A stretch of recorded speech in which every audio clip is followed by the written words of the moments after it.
Porteiro negro idoso é humilhado pelo síndico do prédio, que não sabe quem ele é na verdade. O Sol Mal havia nascido em São Paulo quando seu José Francisco, 65 anos, ajeitou seu uniforme azul marinho impecavelmente passado. Era seu primeiro dia como porteiro no luxuoso edifício São Marco, na região dos Jardins. Seus olhos cansados, mas ainda vivos, refletiam décadas de trabalho honesto e uma sabedoria silenciosa que poucos notavam. No espelho do vestiário dos funcionários, ele observava suas próprias mãos, mãos que por 40 anos haviam segurado a caneta que assinará sentenças que mudaram vidas, e que agora segurariam a vassoura e o controle do portão eletrônico. O que ninguém naquele prédio sabia, e esta era exatamente a intenção de seu José, é que por trás daquele uniforme simples estava um dos mais respeitados desembargadores aposentados do Tribunal de Justiça de São Paulo. Após 40 anos dedicados à magistratura, tendo construído uma carreira brilhante mesmo enfrentando o racismo estrutural do sistema judiciário, ele havia decidido conduzir sua própria investigação sobre denúncias de discriminação racial e assédio moral contra funcionários em condomínios de luxo da capital. A ideia surgiu durante um jantar com sua filha Amanda, promotora de justiça, que compartilhou sua frustração com a dificuldade de reunir provas concretas nesses casos. Pai, as pessoas têm medo de denunciar. Quando denunciam, não conseguimos provas suficientes. É um ciclo vicioso de impunidade, desabafou ela.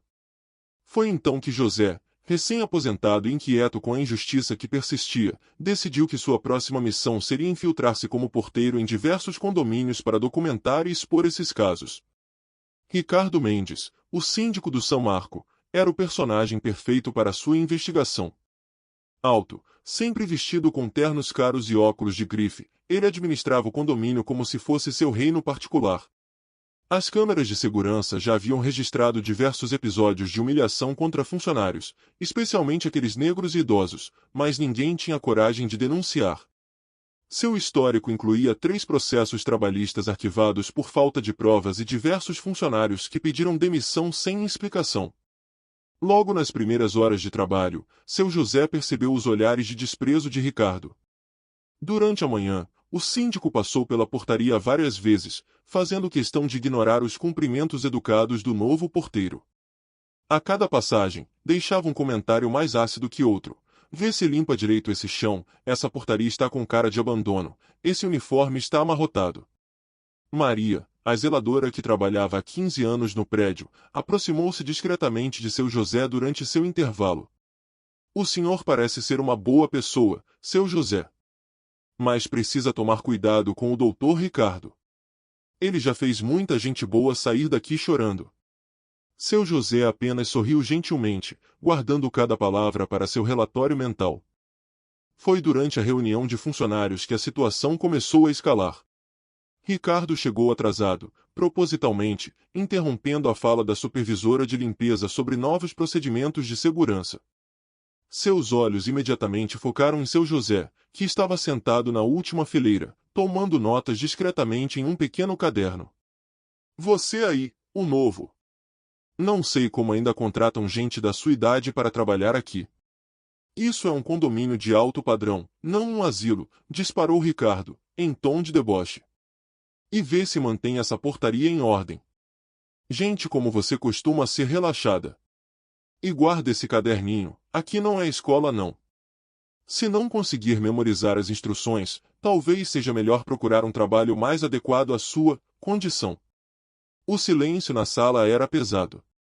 Alguns funcionários baixaram os olhos, outros fingiam fazer anotações. Seu José apenas assentiu respeitosamente, enquanto registrava mentalmente cada palavra, cada gesto, cada olhar de cumplicidade temerosa dos colegas.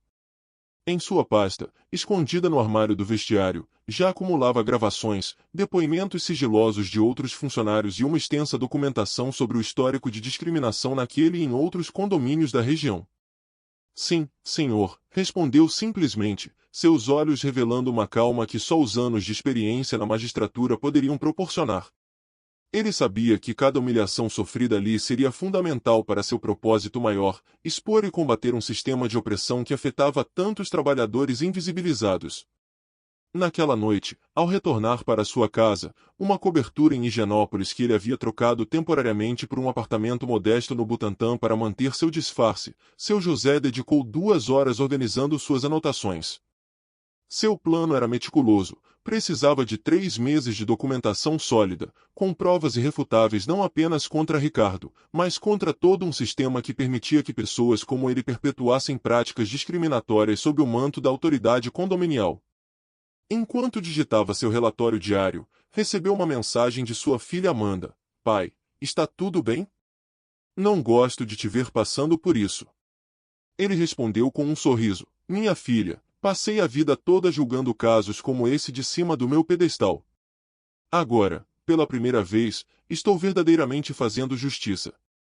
Antes de entrar de cabeça nessa história emocionante, não se esqueça de deixar seu like, se inscreva no canal e ative o sininho para me ajudar muito nesse início de canal, e me diga de qual cidade você está assistindo. Ficaremos felizes em saber, deixe nos comentários.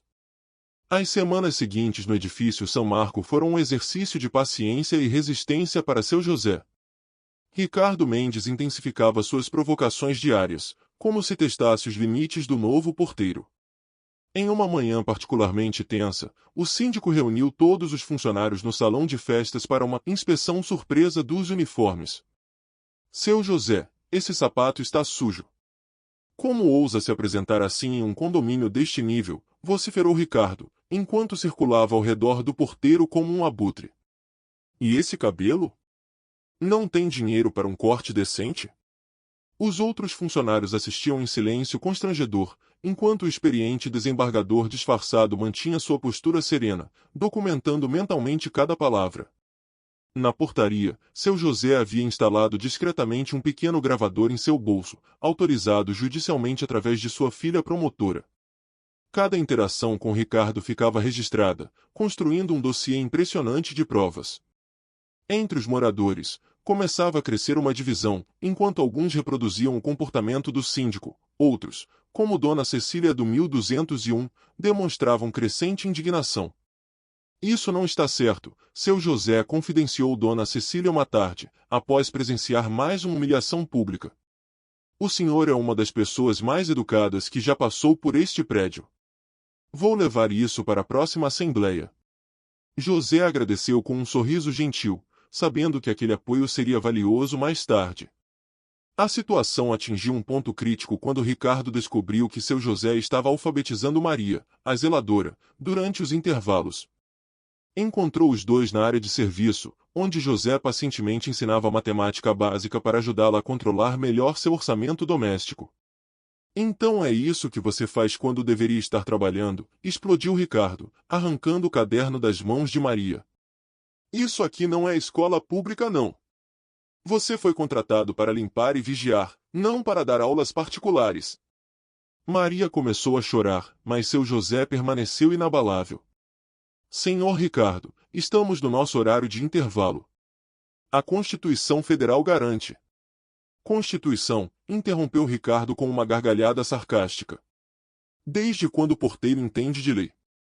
Volta para sua portaria antes que eu decida que precisamos de alguém mais jovem e mais adequado ao perfil do prédio. O que Ricardo não sabia é que aquele porteiro havia sido relator de mais de 500 casos de discriminação racial durante sua carreira na magistratura. Cada palavra escolhida por José era cuidadosamente pensada para documentar o assédio moral e o racismo estrutural que permeava aquele ambiente. Enquanto isso, nos bastidores, sua investigação avançava. Outros funcionários, vendo sua resistência pacífica, começaram a confiar nele. Depoimentos sigilosos foram coletados, casos de assédio moral, discriminação racial, sonegação de direitos trabalhistas. Carlos, o antigo porteiro, revelou que havia sido demitido após denunciar desvios na prestação de contas do condomínio. Em casa, seu José trabalhava meticulosamente na organização das evidências. Sua filha Amanda ajudava na fundamentação jurídica do caso, enquanto ele mantinha contato com outros desembargadores aposentados que haviam se interessado pela investigação. Um grupo de WhatsApp chamado Infiltrados pela Justiça reunia 5 magistrados aposentados que, inspirados por José, haviam iniciado investigações semelhantes em outros condomínios. O plano estava quase completo quando Ricardo anunciou uma nova política. Câmeras com reconhecimento facial seriam instaladas para monitorar a produtividade dos funcionários. Na verdade, era mais uma ferramenta de assédio e controle. Seu José sabia que precisava agir antes que o sistema de vigilância fosse implementado. Uma noite, enquanto organizava suas anotações no quartinho da portaria, ouviu uma conversa entre Ricardo e o tesoureiro do condomínio no hall de entrada. Discutiam sobre notas fiscais superfaturadas e desvio de verbas da reforma da fachada. Seu José sorriu internamente, aquela seria a cereja do bolo em seu relatório. Precisamos dar um jeito naquele porteiro velho, disse Ricardo ao tesoureiro, sem saber que estava sendo gravado. Ele anda fazendo muitas perguntas, conversando demais com os moradores. Gente assim é perigosa, acha que tem direitos. Vou arranjar uma justa causa na próxima semana. Seu José sabia que o momento de agir estava chegando. Em 3 meses, havia reunido provas suficientes não apenas de discriminação racial e assédio moral, mas também de crimes financeiros. Sua vingança não seria movida por ódio ou violência, mas pela força implacável da justiça que ele havia jurado defender décadas atrás. A tensão no edifício São Marco atingiu seu ápice numa quarta-feira chuvosa de setembro. Ricardo havia convocado uma reunião extraordinária do condomínio para apresentar sua mais nova iniciativa, um projeto de modernização que, na verdade, era uma desculpa para demitir os funcionários mais antigos, especialmente aqueles que, segundo ele, não se encaixavam no padrão do prédio. O salão de festas estava lotado. Moradores conversavam em sussurros enquanto Ricardo, vestindo seu terno italiano mais caro, preparava-se para iniciar sua apresentação. Seu José ocupava seu posto na porta, aparentemente concentrado apenas em suas funções de porteiro, mas seus olhos atentos não perdiam um único detalhe. Como todos sabem, nosso condomínio precisa se adequar aos novos tempos, começou Ricardo, exibindo slides em um telão. Precisamos de uma equipe mais jovem, mais dinâmica, mais adequada ao perfil dos nossos moradores. Foi neste momento que Dona Cecília, do 1201, levantou-se. E o que exatamente o senhor quer dizer com adequada, senhor Ricardo? Está sugerindo demitir funcionários por causa da idade ou da cor da pele deles? Ricardo ficou vermelho de raiva. Dona Cecília, a senhora está interpretando mal minhas palavras. Estou falando de eficiência, de modernização. Modernização, uma voz grave e imponente soou do fundo do salão. Todos se viraram para ver seu José, que havia tirado o cap de porteiro e caminhava calmamente em direção ao centro da sala.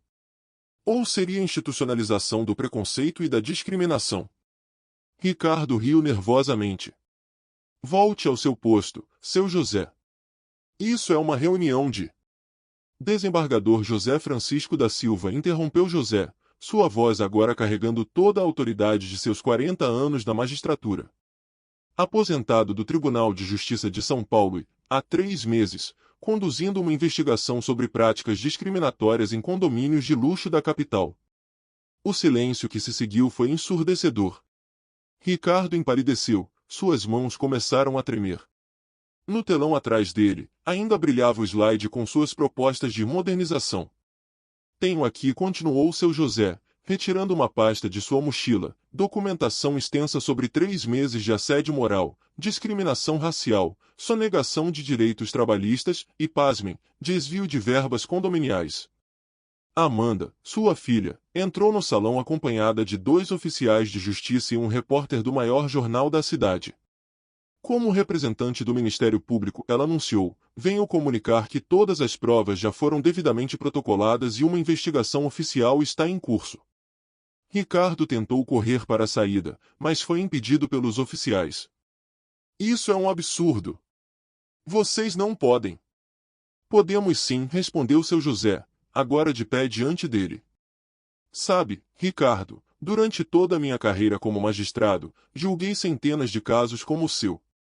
Mas sempre senti que faltava algo, que não compreendia verdadeiramente a dor daqueles que sofriam a discriminação diariamente. Então, decidi que minha aposentadoria seria dedicada a fazer justiça de uma maneira diferente. Os moradores assistiam atonitos enquanto seu José abria sua pasta e começava a reproduzir gravações. A voz de Ricardo ecoava pelo salão, profetando insultos racistas, ameaças veladas, comentários discriminatórios. Cada gravação era uma punhalada em sua reputação cuidadosamente construída. Maria, a zeladora, chorava silenciosamente num canto, enquanto outros funcionários se aproximavam de seu José, finalmente sentindo-se seguros para compartilhar suas próprias histórias de abuso e discriminação. Mas não é só isso, continuou José, projetando documentos no telão. Temos aqui evidências de um esquema de superfaturamento nas obras da fachada, notas fiscais falsas, desvio de verbas do fundo de reserva. O rosto de Ricardo alternava entre branco e vermelho. Seu império de prepotência e preconceito desmoronava diante de seus olhos. Você não pode provar nada disso.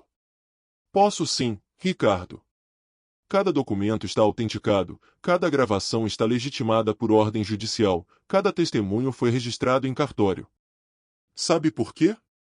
Porque aprendi, em 40 anos de magistratura, que pessoas como você só respeitam uma coisa: o peso implacável da lei. A Assembleia transformou-se em um turbilhão de vozes e movimentos.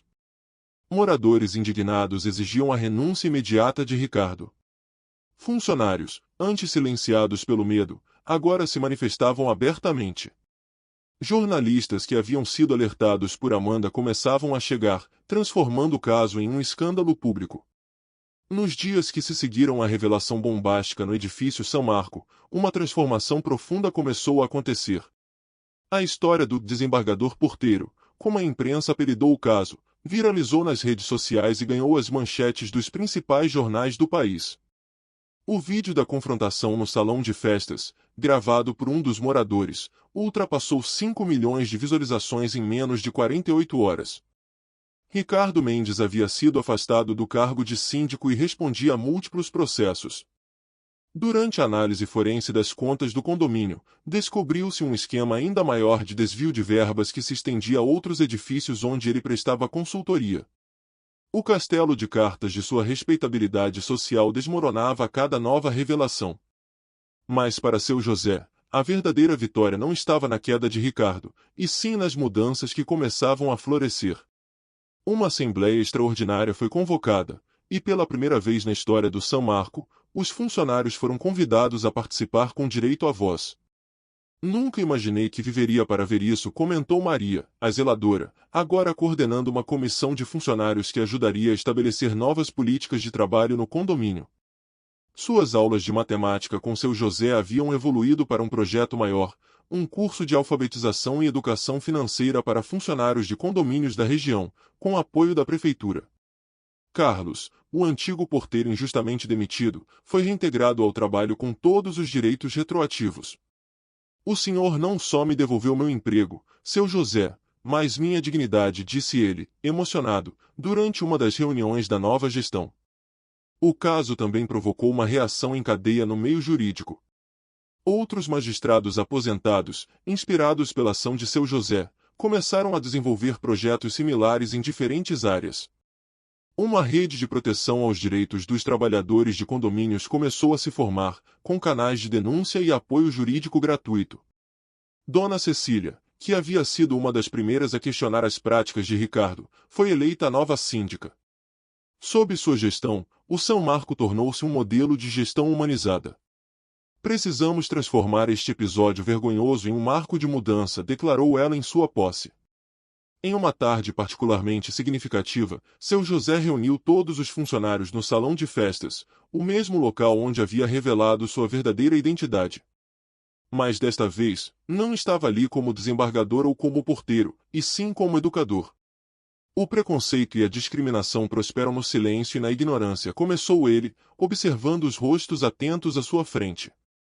Mas existe algo mais poderoso que qualquer forma de opressão: o conhecimento de nossos direitos e o orgulho de quem somos. Durante essa reunião, ele anunciou a criação do Projeto Dignidade, uma iniciativa que ofereceria suporte jurídico e educacional a funcionários de condomínios em todo o estado. Sua filha Amanda, agora à frente de uma força-tarefa do Ministério Público focado em casos de discriminação em ambientes de trabalho, seria uma das coordenadoras. Meu pai me ensinou que justiça não é apenas uma palavra bonita em livros de direito, compartilhou Amanda durante o lançamento do projeto. É algo que precisamos construir diariamente, às vezes silenciosamente, às vezes de formas surpreendentes. A transformação pessoal dos moradores do São Marco também era notável. Aqueles que antes mal cumprimentavam os funcionários agora participavam ativamente das iniciativas sociais do condomínio. Um grupo de jovens moradores criou um projeto de mentoria profissional para os filhos dos funcionários, oferecendo orientação sobre carreiras e educação. Seu José continuou frequentando o prédio, não mais como porteiro ou desembargador, mas como um símbolo vivo de que a verdadeira justiça requer mais que leis e sentenças, requer coragem, empatia e, acima de tudo, ação. Sabe o que mais me impressiona? Comentou ele com sua filha, enquanto observavam uma aula do curso de Direitos Trabalhistas no salão de festas. Não foi derrubar um homem poderoso. Foi ver como as pessoas podem mudar quando confrontadas com suas próprias contradições. 6 meses após a revelação que transformou o edifício São Marco, uma cerimônia especial foi organizada no auditório da Faculdade de Direito do Largo São Francisco. O caso havia se tornado um marco na luta contra a discriminação em ambientes corporativos e condominiais, e a prestigiada instituição decidiu realizar um simpósio sobre o tema. O auditório histórico estava lotado. Na primeira fileira, funcionários do São Marco, agora vestindo crachás de palestrantes convidados, sentavam-se ao lado de desembargadores, promotores e advogados renomados. Maria, a zeladora, ajeitava nervosamente os papéis de seu discurso. Ela seria uma das principais oradoras do evento. Ricardo Mendes, que respondia em liberdade aos processos, teve a audácia de aparecer no evento. Sentou-se discretamente no fundo do auditório, mais magro e visivelmente abatido. Seu império desmoronara completamente, além dos processos criminais por desvio de verbas e discriminação, enfrentava uma série de ações trabalhistas de outros condomínios. O momento mais impactante da noite, porém, estava por vir. Seu José subiu ao palco para sua palestra, mas não estava sozinho. Ao seu lado, uma fileira de pessoas se posicionou. Eram outros magistrados aposentados que, inspirados por sua ação, haviam conduzido investigações semelhantes em diferentes contextos. Senhoras e senhores, começou seu José, sua voz ecoando pelo auditório histórico. O que aconteceu no edifício São Marco não foi apenas a história de um síndico preconceituoso sendo exposto. Foi o despertar de uma consciência adormecida em nossa sociedade. Neste momento, as luzes do auditório se apagaram, e um telão começou a exibir imagens e depoimentos. Eram funcionários de diversos condomínios de luxo, relatando experiências de discriminação e assédio. Cada história era mais impactante que a outra, formando um mosaico de vozes há muito silenciadas. Mas hoje, continuou José, não estamos aqui apenas para denunciar. Estamos aqui para anunciar uma mudança. Ele fez um gesto, e sua filha Amanda subiu ao palco, acompanhada do presidente do Tribunal de Justiça e do secretário estadual do Trabalho. É com orgulho que anunciamos a criação do primeiro Observatório de Combate à Discriminação no Trabalho, anunciou Amanda. Uma parceria entre o Ministério Público, o Tribunal de Justiça e organizações da sociedade civil. Foi neste momento que Ricardo Mendes, não suportando o peso das revelações e do ostracismo social, levantou-se bruscamente. Isso é um circo, gritou ele, sua voz trêmula de raiva. Vocês destruíram minha vida. Seu José, mantendo a serenidade que o caracterizava, respondeu, não, Ricardo. Você destruiu sua própria vida quando escolheu usar seu poder para humilhar e discriminar pessoas que considerava inferiores. Mas mesmo agora, você ainda tem uma escolha. O silêncio no auditório era absoluto. Ricardo, tremendo, continuou. Que escolha? Vocês me transformaram em um pária. A escolha de aprender com seus erros, respondeu seu José. De entender que a verdadeira grandeza de um ser humano não está no poder que exerce sobre os outros, mas na capacidade de reconhecer seus erros e trabalhar para repará-los. Neste momento, Maria levantou-se de sua cadeira e caminhou até Ricardo. Em suas mãos, segurava um envelope. Isto é um convite, disse ela, sua voz firme apesar do nervosismo. Para participar do nosso programa de reeducação e conscientização. Porque acreditamos que até mesmo aqueles que nos feriram podem mudar. Ricardo, pela primeira vez desde que sua máscara de arrogância caíra, deixou escapar lágrimas. Pegou o envelope com mãos trêmulas e, sem dizer uma palavra, deixou o auditório. A cerimônia continuou com o lançamento oficial do observatório e a assinatura de um pacto por diversos condomínios da cidade, comprometendo-se com políticas antidiscriminatórias. Mas o momento mais tocante ainda estava por vir. Um ano após os acontecimentos que transformaram o edifício São Marco em um símbolo de mudança social, uma nova cerimônia estava sendo realizada em seu salão de festas reformado. Desta vez, não era uma reunião de condomínio comum, mas a formatura da primeira turma do Programa de Capacitação e Cidadania para Trabalhadores Condominiais. Entre os formandos, estava Maria, agora coordenadora regional do programa, usando sua própria história como instrumento de transformação. Ao seu lado, surpreendentemente, estava Ricardo Mendes. Após meses de terapia e participação no programa de reeducação, ele havia se transformado em um exemplo improvável de mudança.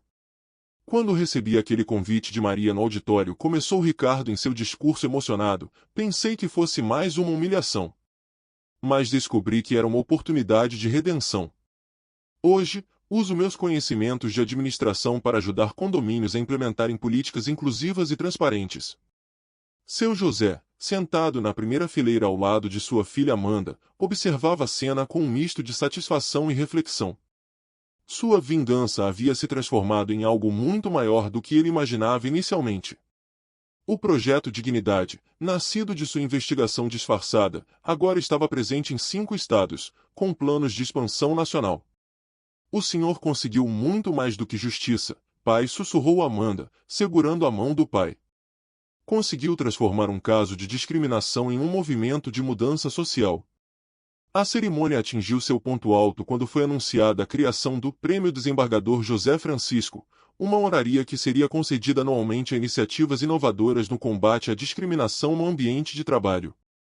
O primeiro recipiente? O próprio edifício São Marco, agora reconhecido nacionalmente como modelo de gestão humanizada. Dona Cecília, a síndica que sucedeu Ricardo, subiu ao palco para receber o prêmio. Este prédio tem uma história para contar, disse ela, emocionada. Uma história que começa com discriminação e termina com transformação. Aprendemos da maneira mais dura que o preconceito não constrói, ele destrói. Mas também aprendemos que nunca é tarde para mudar. O momento mais surpreendente da noite veio quando Ricardo pediu a palavra novamente. Dirigindo-se diretamente a seu José, ele disse: "O senhor poderia ter me destruído completamente. Tinha provas suficientes para isso. Mas escolheu um caminho diferente, o caminho da transformação. Sua vingança não foi me punir, mas me fazer ver minha própria humanidade e a dos outros." Seu José levantou-se lentamente e caminhou até o palco. O silêncio no salão era reverente. "Não existe vingança maior", disse ele, sua voz carregada de emoção, "do que transformar um inimigo em aliado na luta por justiça. Não existe vitória maior do que ver o preconceito se transformar em compreensão." O programa de capacitação já havia formado mais de 200 trabalhadores, e muitos deles estavam presentes na cerimônia. Cada um tinha sua própria história de superação e empoderamento para contar. O curso, que começou como uma pequena iniciativa no São Marco, agora era reconhecido pelo Ministério do Trabalho e replicado em diversos estados. Carlos, o porteiro reintegrado, agora era um dos instrutores do programa. "Aprendi com seu José que justiça não é vingança", disse ele em seu depoimento. "Justiça é transformação." Ao final da cerimônia, uma placa foi descerrada no saguão do edifício. Nela, uma frase que resumia a jornada extraordinária que haviam vivido: "Aqui, aprendemos que a verdadeira justiça não está na punição, mas na transformação." Em memória de todos aqueles que sofreram em silêncio, e em celebração de todos aqueles que encontraram sua voz. 5 anos se passaram desde os acontecimentos que transformaram o edifício São Marco em um símbolo de mudança social.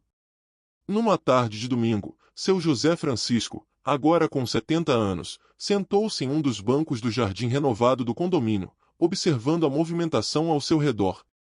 O prédio havia se tornado um caso de estudo em universidades de direito e administração. O modelo São Marco de gestão condominial inclusiva era replicado em todo o país. As câmeras que antes serviam para vigiar funcionários agora documentavam um ambiente de trabalho harmonioso e respeitoso. Maria, a antiga zeladora, havia concluído sua faculdade de serviço social e coordenava o Observatório Nacional de Combate à Discriminação no Trabalho. Sua história inspirou uma série documental produzida por uma grande plataforma de streaming, levando a discussão sobre discriminação em ambientes de trabalho para milhões de lares. Ricardo Mendes, após cumprir sua pena com serviços comunitários e restituição financeira, tornou-se um palestrante requisitado, compartilhando sua experiência de transformação pessoal. Seu testemunho mais impactante foi durante uma sessão no Congresso Nacional, onde contribuiu para a aprovação de leis mais rigorosas contra a discriminação em ambientes corporativos. Nunca imaginei que meu maior algoz se tornaria um dos maiores aliados na luta contra o preconceito, refletiu seu José, em uma entrevista para sua biografia autorizada, O Juiz que Virou Porteiro. O projeto Dignidade, iniciado no São Marco, agora operava em todos os estados brasileiros, com ramificações na América Latina. Mais de 50 mil trabalhadores haviam passado por seus programas de capacitação, e o índice de denúncias de discriminação em condomínios caiu significativamente nas cidades onde o projeto atuava. Amanda, filha de seu José, tornou-se desembargadora, seguindo os passos do pai. Sua primeira ação no cargo foi criar uma câmara especializada em casos de discriminação e assédio moral no trabalho. Aprendi com meu pai que a justiça precisa descer do pedestal e caminhar entre as pessoas, declarou em sua posse. O antigo vestiário dos funcionários do São Marco foi transformado em uma biblioteca comunitária, especializada em direitos humanos e trabalhistas. Na entrada, uma foto emoldurada mostrava seu José em seu uniforme de porteiro, ao lado de sua toga de desembargador, um lembrete constante de que a dignidade não está no cargo que ocupamos, mas em como tratamos uns aos outros. Em uma manhã especial, durante a comemoração dos 5 anos do caso, uma cena emocionante se desenrolou no saguão do edifício. Funcionários antigos e novos, moradores, e até mesmo pessoas de outros condomínios se reuniram para uma cerimônia especial. No centro do saguão, foi inaugurada uma escultura, duas mãos se encontrando, uma negra e uma branca, simbolizando a união e a transformação. A verdadeira vingança, disse seu José em seu discurso final, não é destruir aqueles que nos fizeram mal, mas transformar o mal em uma força para o bem. Cada pessoa que mudou sua forma de pensar, cada vida que foi tocada por esta história, cada novo defensor da igualdade que surgiu, essa é a verdadeira vitória. A história do desembargador porteiro continuou inspirando novas gerações. Nas faculdades de Direito, tornou-se um caso clássico de como a justiça pode ser alcançada de formas inesperadas. Nos cursos de administração, um exemplo de como a gestão humanizada pode transformar ambientes tóxicos em espaços de crescimento. E assim, o que começou como um ato de vingança transformou-se em uma revolução silenciosa, provando que a verdadeira justiça não está na punição, mas na capacidade de transformar corações e mentes. Seu José continuou visitando São Marco regularmente, não mais como investigador ou desembargador, mas como um símbolo vivo de que a dignidade humana está acima de qualquer título ou posição. Seu legado não foi apenas a exposição de uma injustiça, mas a criação de um movimento que continuaria muito além de sua própria vida. No final, escreveu ele em suas memórias, descobri que a melhor vingança não é servir o mesmo prato frio, mas preparar um novo banquete onde todos possam se sentar à mesa como iguais.